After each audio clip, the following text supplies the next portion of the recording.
भगवान शिव से विलग होकर अपने शरीर को भस्म किया, हिमालय के यहां जाकर के पार्वती जी के रूप में प्रकट हुए।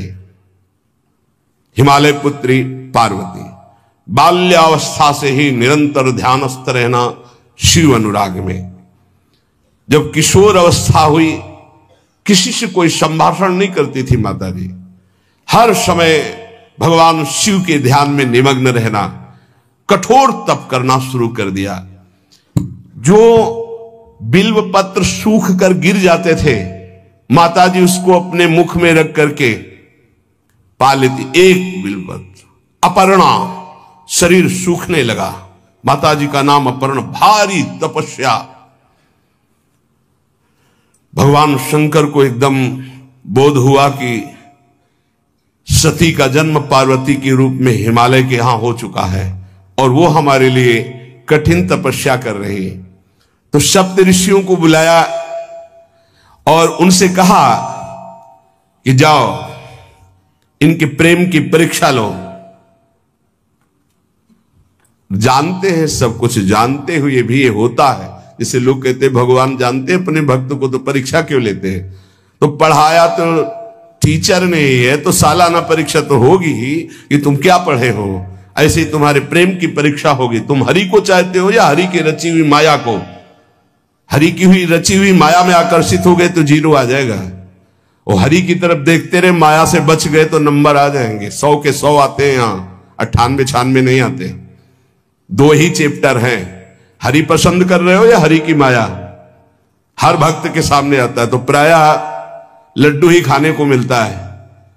बचता वही है जो मामे वे प्रपद्यन्ते माया में ताम तरंतिते, केवल हरि। पार्वती पहि जाई तुम प्रेम परीक्षा लेहु, गिरिहि पेरि पठयहु भवन दूरी करेहु संदेहु। हे सप्तऋषियों, जाओ हमारी आज्ञा है, पार्वती की प्रेम की परीक्षा लो। यदि पास हो जाए तो उनको तपस्या से निवृत्त करो। बोलो महादेव जी प्राप्त हो जाएंगे। जाओ भवन को चली जाओ, तपस्या की आवश्यकता नहीं। ऋषियों ने जाकर के पार्वती जी को देखा, मानो मूर्तिमान तपस्या विराजमान हो, अस्थिमात्र हुए रहे शरीर, सूखे पत्ते बिल्व के। मुनि बोले, हिमांचल नंदिनी, इतना कठोर क्या प्राप्त करना चाहती हो? किसकी आराधना कर रहे हो? तुम्हारा लक्ष्य क्या है? यदि हम सुनने के अधिकारी हों तो आप कृपा करके बता सकती हैं। पार्वती जी ने कहा, मन बड़ा सकुचाता है आपसे ये बताने में। आप लोग कहीं मेरी हंसी ना उड़ा दें जो मेरा लक्ष्य है। मैंने भी बहुत सिखाने की कोशिश की, लेकिन मेरा मन नहीं मान रहा, हठ पकड़ लिया है। क्योंकि मेरे गुरुदेव ने मुझे जो आकर के बचपन में बता दिया, मैं वही हृदय से स्वीकार कर ली। मनु हठ परा सुनई न सिखावा, चहत बारी पर भीति उठावा। नारद कहा सत्य सोई जाना, बिनु पंखन हम चाहि उड़ाना। मुनियो, वैसे आप भी हंस दोगे। ऐसा लगता है जैसे हम भारी प्रबल धारा में बालू का बांध बनाना चाहती हैं। कहां भगवान शिव और कहां मैं? मेरे गुरुदेव नारद ने बचपन में आकर के कहा, तुम्हारे पति देवाधिदेव महादेव होंगे। बस मैं तब से अपने पति की प्राप्ति की आराधना कर रही हूं। पता नहीं आप मेरी बात सुनकर हंसेंगे कि मानो बिना पंख के मैं आकाश को छूना चाहती हूं। ऋषि हंस पड़े और कहा, बात तो सही है, पर्वत से उत्पन्न हुई हो तो इसलिए तुम्हारी बुद्धि भी हमें लगता है जड़ ही है। नारद के उपदेश से आज तक किसी का घर बसा है? नारद के उपदेश से किसी का घर बसा है? अरे जिस जिसका उपदेश किया उसको बैरागी बना दिया, गृहस्थी तो बनाया नहीं। नारद उपदेश सुनकर किसी का घर बसा हो ऐसा तक प्रमाण नहीं है। देखो, दक्ष के पुत्रों को उपदेश किया, 10,000 एक को 1,000 एक, लौट कर नहीं है, सब 1000 बार आकर के, सैकड़ों बार आकर महादेव जी भी कहें कि अपने गुरुदेव के वचन छोड़ दो, तुम अपने गुरुदेव के वचनों का त्याग करने वाली नहीं। आप जा सकते हैं, बहुत जगत में कुंवारी कन्याएं और कुंवारे वर हैं, उनका ब्याह करा दीजिए। मेरी तो केवल एक ही बात रहेगी, हर जन्म महादेव जी के लिए। समस्त सप्तऋषियों ने साष्टांग दंडवत की और कहा, जगदम्बा आप नित्य शिव की अर्धांगिनी, भगवान शिव ने ही मुझे भेजा था आपकी परीक्षा के लिए, जाओ। भगवान शिव सब जान रहे हैं, ब्याह पक्का, अब आपको तप करने की जरूरत नहीं है। तुम माया भगवान शिव, सकल जगत पितुमात, नाई चरण सिर मुनि चले, पुनि पुनि हर्षत गात। प्रणाम करके सप्तऋषि गए, हिमांचल से कहा, सादर अपनी कन्या को लिवा लाओ और ब्याह की तैयारियां शुरू करो। महादेव जी ब्याह के लिए पहले से ही राजी हैं और समस्त देवता ब्रह्मा जी आदि उनके पास जा रहे हैं प्रार्थना करने के लिए। इधर जब पार्वती जी को लेकर हिमालय अपने घर पे आते हैं, तब भगवान विष्णु, समस्त देवता, ब्रह्मा जी कैलाश पहुंचे, जहां भगवान शिव विराजमान थे। सबने स्तवन किया और कहा, प्रभु बहुत दिन से एक लालसा है, सकल सुरन के हृदय शंकर परम उछाहु, निज नैनन देखा चाहे, नाथ तुम्हार विवाह। भगवान विष्णु, ब्रह्मा जी, समस्त देवताओं ने कहा, प्रभु हम सबके मन में एक उत्साह है, आप दूल्हा हो, हम सब बराती हो, आपका विवाह देखना चाहते हैं। प्रभु ये उत्सव देख ले तो हमारा जीवन सार्थक हो गया, आप हां बोलो। कामदेव के मद को चूर करने वाले आपको दूल्हा रूप में देखना चाहते हैं हम सब। स्वामी का स्वभाव होता है सेवक को सुख देना। पार्वती जी ने अपार तप किया है आपके लिए, आप उनको अंगीकार कीजिए। भगवान विष्णु, ब्रह्मा जी की प्रार्थना सुन करके भगवान शिव जी ने कहा, तथास्तु, ठीक है ब्याह पक्का। देवताओं ने नगाड़े बजाए, फूलों की वर्षा होने लगी, देवाधिदेव महादेव की जय के नारे कैलाश में गूंजने लगे।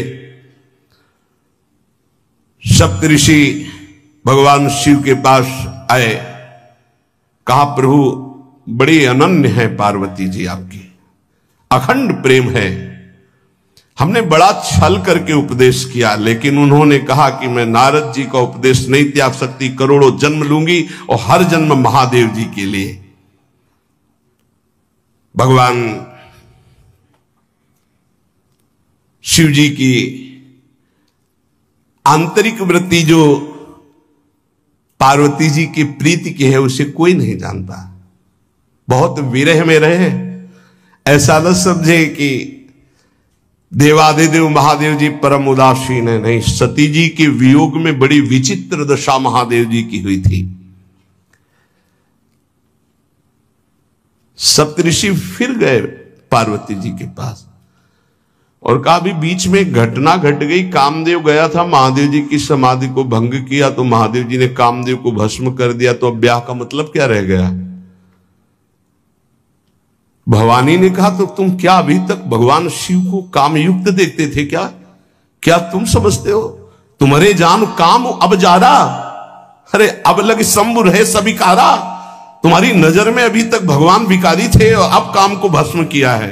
अरे हमने भगवान शिव की आराधना की, हमरे जानी सदा शिव जोगी, अज अनवद्य अकामो अभोगी।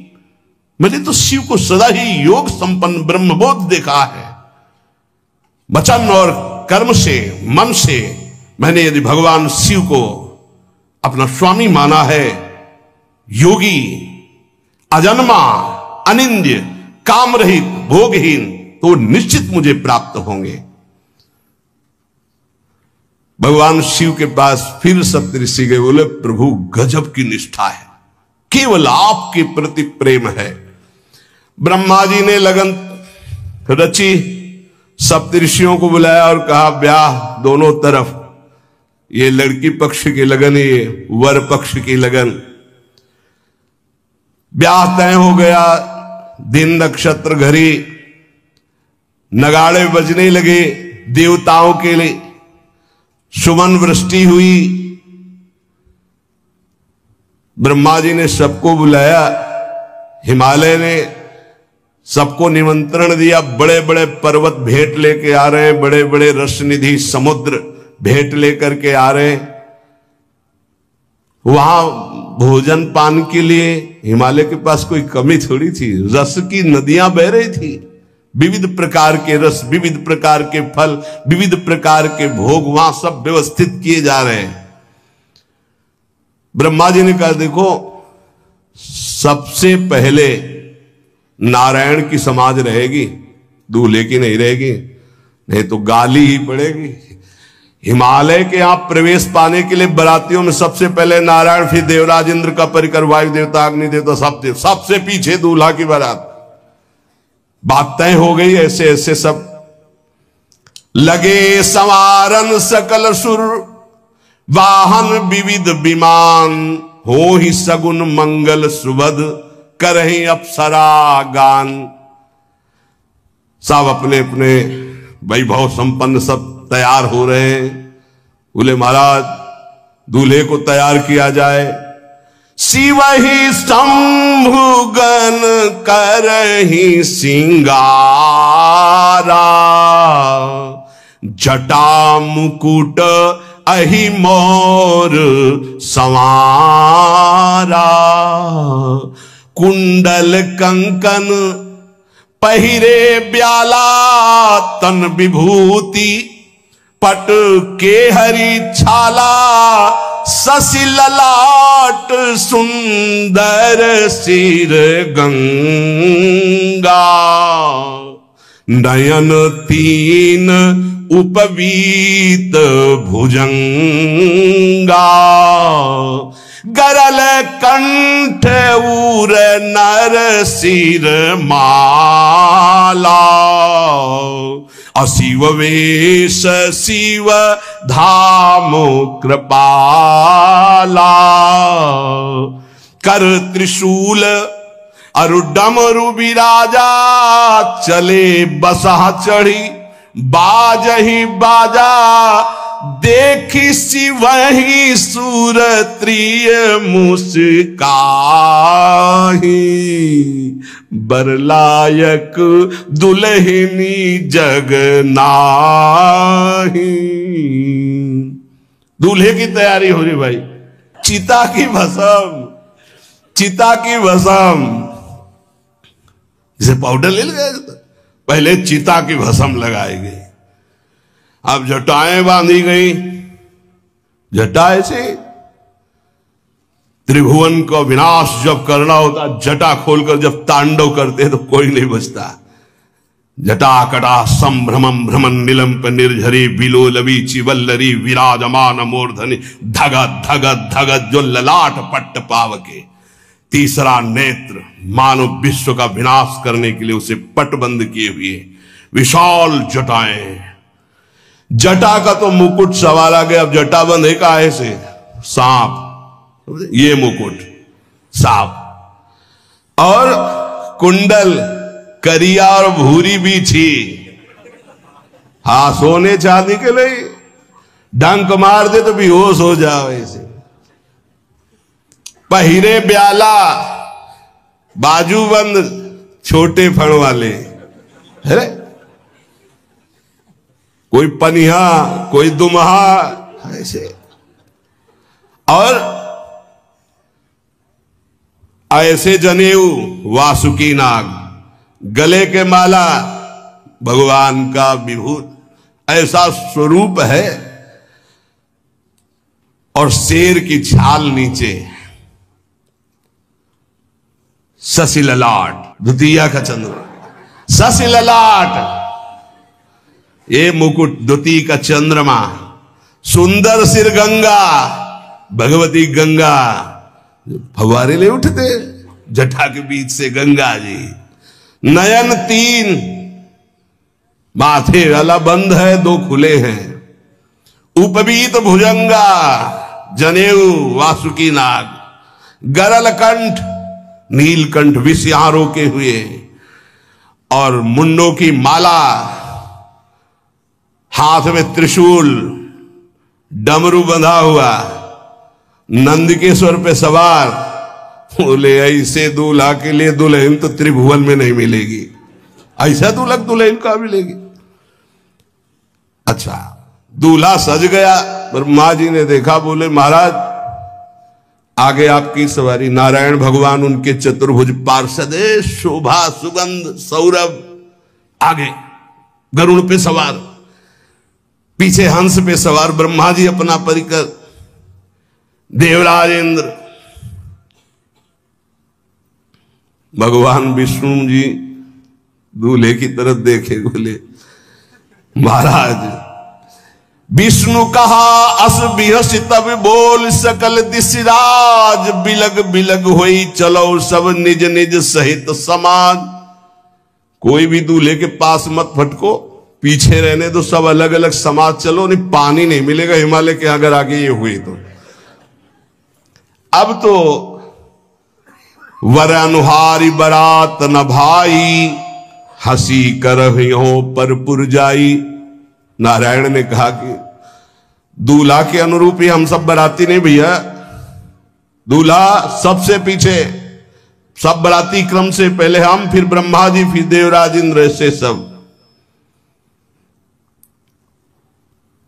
भगवान शिव ने कहा तुम अपने पार्षद सब लिए हो, तो हम बुलाते हैं।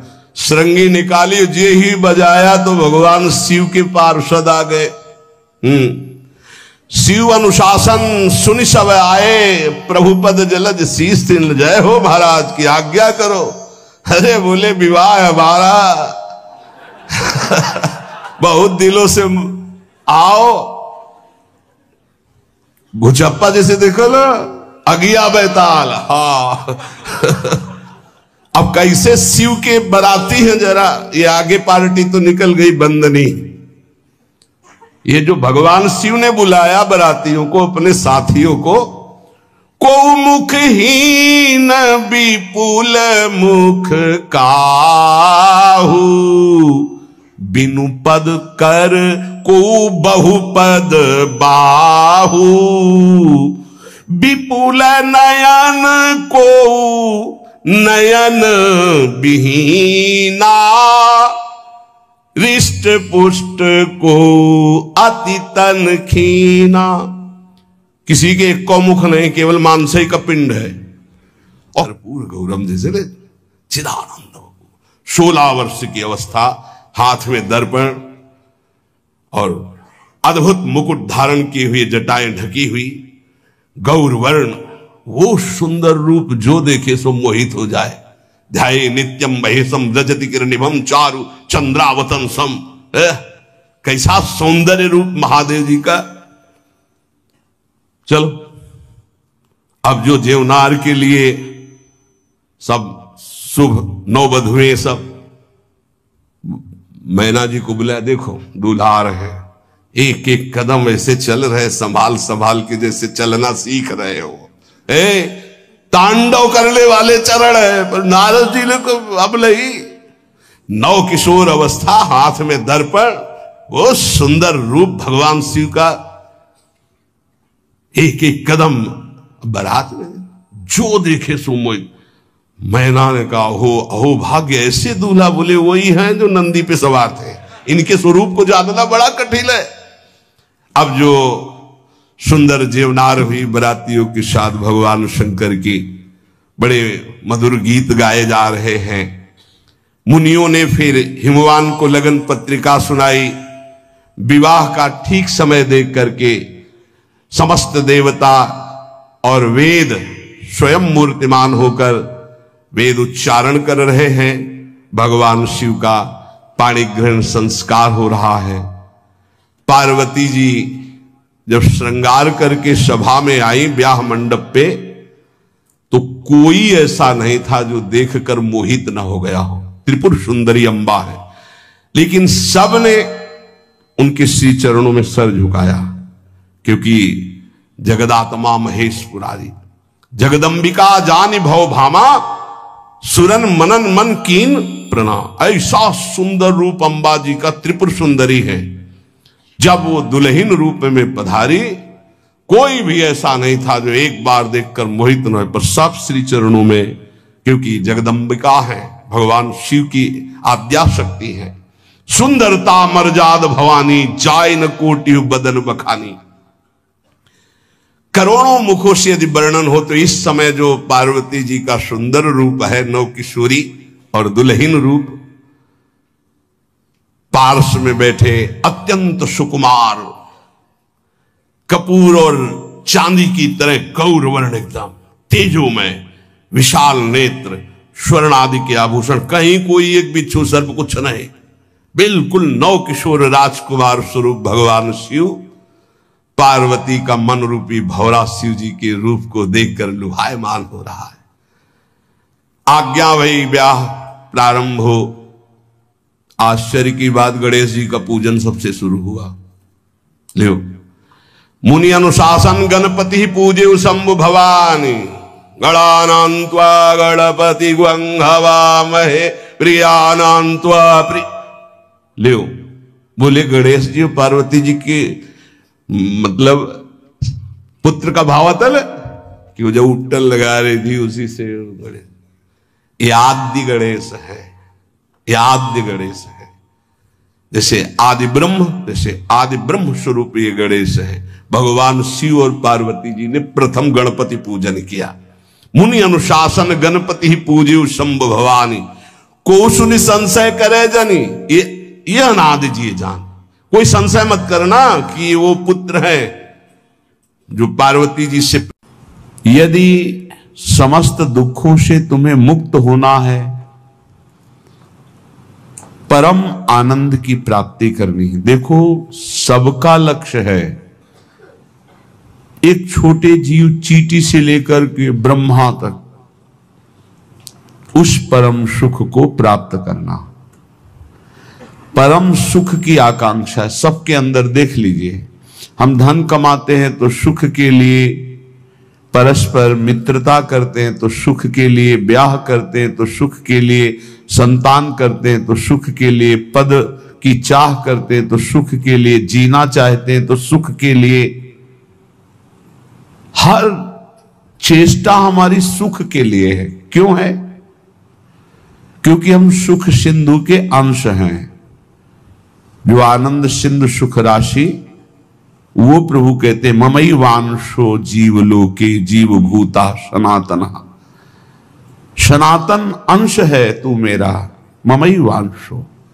सुख सिंधु का अंश होने के कारण हमारे अंदर की मांग सुख है। पर जहां दुखालय भगवान ने पहले घोषित कर दिया इस संसार को, दुखालयम अशाश्वतम, यहां सब कुछ नष्ट होने वाला है। आज नहीं तो कल, कल नहीं तो परसों, चाहे जितने बीते बरस, पर नाश होगा पक्का। यहां कोई स्थायी चीज नहीं है। अशाश्वतम और दुखालयम, कुछ भी इकट्ठा कर लो, कुछ भी भोग लो, सुखानुभूति नहीं होगी। सुख कहते हैं जो स्व से प्राप्त होता है, दुख कहते हैं जो पर से प्राप्त होता है। पर से प्राप्त करने की सुख लालसा ही हमें दुख में फंसाती जा रही है। स्व स्वरूप है, पर सब कुछ है। स्वरूप के सिवा सब कुछ पर है। उमा कहो मैं अनुभव अपना, सत हरि भजन जगत सब सपना। ये स्वाप्निक सुख दुख ही है। जिसे हम सुख समझते हैं, ये सुख नहीं, ये सुख की छाया है, समझ पड़ती नहीं। ये गिरधर की माया है। ये ऐसी माया है, ऐसा लगता है इसको भोग लिया तो सुख नहीं मिला, इसको भोगें तो शायद सुख मिलेगा, इसको चख लिया अब इसको चखे, इसको देख लिया अब ऐसे भागता रहता है मन इंद्रियों के साथ। सबकी चाह सुख है, पर ये चाह की पूर्ति जगत में नहीं होने वाली, ये प्रभु में ही होगी। चाहे जितना भटक लो, जब तुम्हें विपत्ति, दुख और अशांति लगे तब भगवान की शरण में आ जाना, देखना कैसी तुम्हें शांति मिलती, कैसे तुम्हारा हृदय आनंदित होता है। क्योंकि हम आनंद सिंधु के बच्चा हैं, हम जब अपने घर लौटेंगे तभी सुख मिलेगा। आनंद सिंधु प्रभु के नाम रूप गुण लीला के सिवा कहीं किसी को सुखानुभूति कभी ना हुई है, ना है, ना होगी। इसलिए श्रीपाद प्रबोधानंद जी महाराज कहते, नस्वर श्रुत धन जाया दिशु हरिमाया मयेषु न प्रयासम कुरु पुरुषार्थ शिरोमणि माचिनु वृंदावने स्वयं पतितम। हे भाई, यदि तुम पुत्र में आसक्त होते हो, पत्नी में आसक्त होते हो, धन में आसक्त होते हो, मकान में आसक्त होते हो, मित्रों में आसक्त होते हो, तो तुम्हें रोना पड़ेगा, तुम्हें दुखी होना पड़ेगा। क्योंकि ये संबंध और ये शरीर सब नाशवान है। नश्वर सुत धन जाया दिशु हरिमाया मयेषु, यही हरि माया है। हरि और माया, हरि अंतर में चुपचाप मौन शांत गुप्त बैठे हैं, और माया प्रगट में चंचल दिखाई दे रही। ये जो शरीर, ये जो इंद्रियां, जो मन, जो स्वभाव, ये सब मायाकृत है। जो मैं है वो हरि का अंश है, वो हरि स्वरूप है, वो माया में नहीं है, वो मायातीत है, त्रिगुणातीत है। इस मय को शरीर में तन्मय कर देने से शरीर संबंधी भोग प्राण प्रिय लगने लगे। भोग मिलते हैं धन से, इसलिए धन प्राण प्रिय लगने लगा। धन और भोग और शरीर संबंधी रिश्ते संबंध, यही भगवान की माया ने हमको फंसा लिया। आप सब देख लीजिए कितना हृदय अशांत है सबका, सबका। तुम्हें लगता है अमुक संख्या का धन मिल जाए, अमुक व्यवस्था हो जाए तो मैं शांत हो जाऊंगा। सही मानिए, आप जितना अंक सोचते हैं उतने से ज्यादा किसी के पास धन है, उससे ज्यादा व्यवस्था है, पर वो भी अशांत है। आ ब्रह्म स्तंभ पर्यंतम सर्वम मायामयम जगत, तिनके से लेके ब्रह्मलोक तक सब मायामय है। सत्यम सत्यम पुनः सत्यम हरिन नामैव केवलम। धन्य है जो सत्य सत्य पुनः सत्य हरिनाम में अपनी रसेंद्री को लगा दिया, वाकेंद्री को लगा दिया। नाम जपते हुए उसी का रसास्वादन कर रहे हैं हर समय। राधा राधा राधा, हरि हरि हरि, कृष्ण कृष्ण कृष्ण। उनका जीवन विवेक में, प्रकाश में हो गया। वो देख पा रहे हैं कि अरे ये तो सब भ्रम है, जिसे मैं सुख समझ रहा था वो भ्रम है। जासु कृपा सब भ्रम मिट जाई, गिरजा सोई कृपालु रघुराई। कृपालु भगवान की कृपा से जीव ये बुद्धि में विवेक प्राप्त कर लेता है कि यहां कोई मेरा नहीं है, एकमात्र प्रभु सबके हृदय में विराजमान है। बस यहीं से उसका परम कल्याण प्रारंभ होता है, यहीं से उसका विश्राम प्रारंभ होता है, यहीं से उसे परमानंद की अनुभूति होती है। अन्यथा सब भटक रहे हैं, सब भटक रहे। कुछ चंद्र मिनट ऐसे हैं जिनमें आप जो चाहो पाप कर लो या पुण्य कर लो, कोई रोकने वाला नहीं, कोई टोकने वाला नहीं।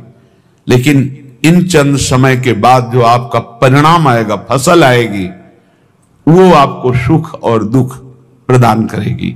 यदि पाप कर्म किया तो भयानक दुख मिलेंगे, पुण्य कर्म किया तो लौकिक सुख, पारलौकिक सुख मिलेंगे।